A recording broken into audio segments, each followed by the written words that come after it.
Hi everybody, my name's Anne and I'm a compulsive overeater. Hi Anne. Hi everybody. And I weigh and measure 3 meals a day from the grey sheet. I write those meals down, I commit them to my sponsor, and I don't eat between those meals no matter what, and I eat those meals no matter what. And I can honestly say that it is the most important thing in my life, because without it, I don't have a life. I didn't have a life. This whole thing of, I was thinking about the theme, living abstinent this morning, and I was thinking that the emphasis for me is on the living, because when I'm abstinent, I'm living my best life. And that's certainly true of me today. I'll tell you a bit about my history, but I'd like to emphasise, what it's living in the solution. I've had issues with food since childhood, and I was always an overeater, never an undereater. And I was a fat child, and I grew to be, and then I was obese in adulthood as well. I was either dieting from about the age of 17. I was either dieting or binging, and that's how life went on. I tried everything. I did every diet known to man. Tried every. I remember having steam baths. I heard steam baths would help me lose the inches, and I did that. I can remember getting those ridiculous wheels, where you wheel forward, and it's going to take 10 inches off my stomach, and you name it, I did it really. I started having medical issues because of my obesity. I was struggling to walk very far. I suppose I still managed to live a life. I got married. That lasted about 10 years. And I was thinking recently about that, and the fact is that I wasn't abstinent when I was married, and there was room for no one else in my life when I was binging. It was my addiction, and that was what was important to me. And I found, and I had a career. I was a nurse, and then I was a social worker. And I went on like this, getting various medical interventions. I was going to have a gastric bypass, but they told me, I went to see the surgeon, and they said, well, you need to lose at least, I think by that point I was about 26 stone. I can't remember what that is in pounds. And they said, but you need to lose 6 stone before we'll do it. So, and in order to lose the weight, what they offered me was to wire my jaws together. And I was desperate, and I accepted it. And I remember vividly having these clamps put on, and they rotted my teeth, basically, and it didn't work, because I used to cut the wires. When we're compulsive overeaters, we're going to get the stuff into our mouths no matter what, and that was what my life was like.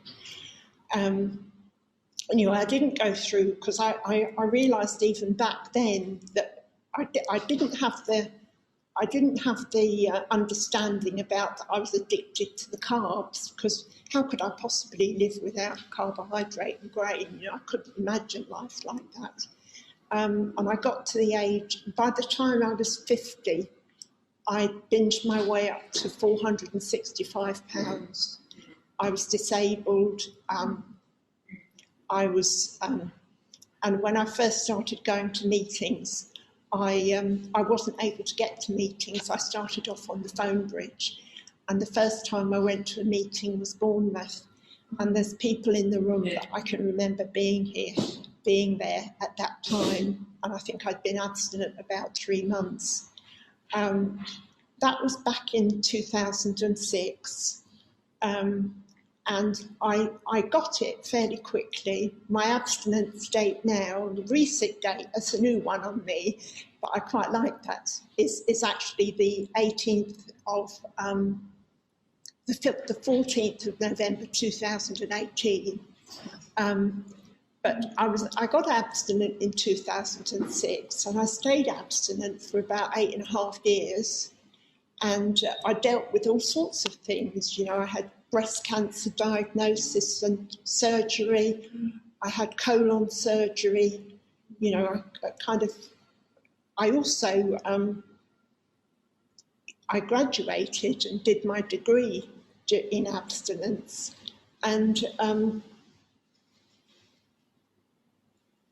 sorry, I feel a bit overwhelmed having talked about where I came from, really.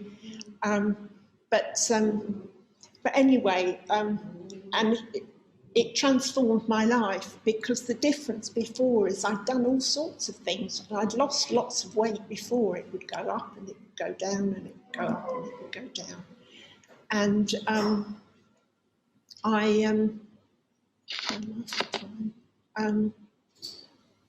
sorry, I lose my thread of thought, so you'll have to bear with me. Keep blaming it on my age, but I don't think I can, because there's people older than me and much sharper than me.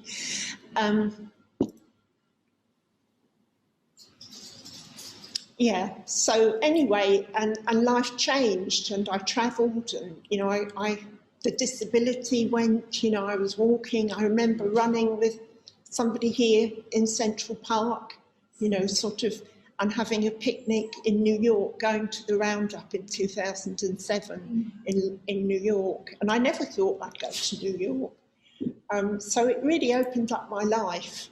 But what happened to me was that I became resentful, because after I'd had colonic surgery, and I had life-changing surgery after that, there were things I couldn't eat that were on the grey sheet. And I remember thinking this was awful. You know, I'd got this list of foods and I got used to this abundance, and then all of a sudden there were things that I couldn't have. And I felt really resentful about that. And I felt resentful about all sorts of things. I stopped going to meetings. I still had a sponsor. I gradually stopped phoning people, making my phone calls. And I moved to the edge of the bed. And as we call it, you know, sort of, I want to be in the middle of the bed. And that's where I feel I am now. But I moved to the edge, and then it was just too easy to put my foot over the cliff. I convinced myself that there must be another way. And I went out in 2015, and it was an absolute nightmare. I spent the first 12 months looking for other programs, and nothing seemed to give me what I had in GreySheet. And I started binging. I got physically very unwell again, with colon, you know, kind of colon problems. And I was just a mess. And it took me, I went out in 2015, and I had a few times of trying to come back, and it was so hard. But I made it through the door in 2018, and I'm hanging on now. You know, and I do feel back in the middle of the herd, but it was that time when I was out there, and I was having day ones, and I would start off really well, and, you know, sort of, and I really kind of just want to say to anybody who's struggling, you know, kind of in early days, stick with it, because it's much easier to stay abstinent than it is to get abstinent. And yeah, and So that's enough about the gloom. Thank you very much. I've got 5 minutes. That's lovely. So and life today is completely changed. By the time, as an addition, by the time I'd come back after my 3 years out, I'd put on 140 pounds, and my knees were beginning to ache again, and all the old problems had started. I didn't go up to what I'd been originally, but I went up a pretty long way, and that was just over 3 years ago, and just the peace I get today around my food, I am living my best life. I'm doing more than I've done for a long time. I mean, you know, bearing in mind we've had a lockdown, you know, which was difficult for all of us, but it really brought me closer to the Grey Sheet community, because all of a sudden we were all on Zoom, and I could go to a meeting any time of the day, and I could see people. You know, as I say, when I first came in, I used to use the phone bridge, but there's something about actually being able to see a real person, and this is my first live meeting for, must be 2.5 years. And it's just so lovely to be in the room and to see all of you on Zoom as well, but just to be in the room and breathe the same air as other GreySheeters, and knowing that you do what I do, and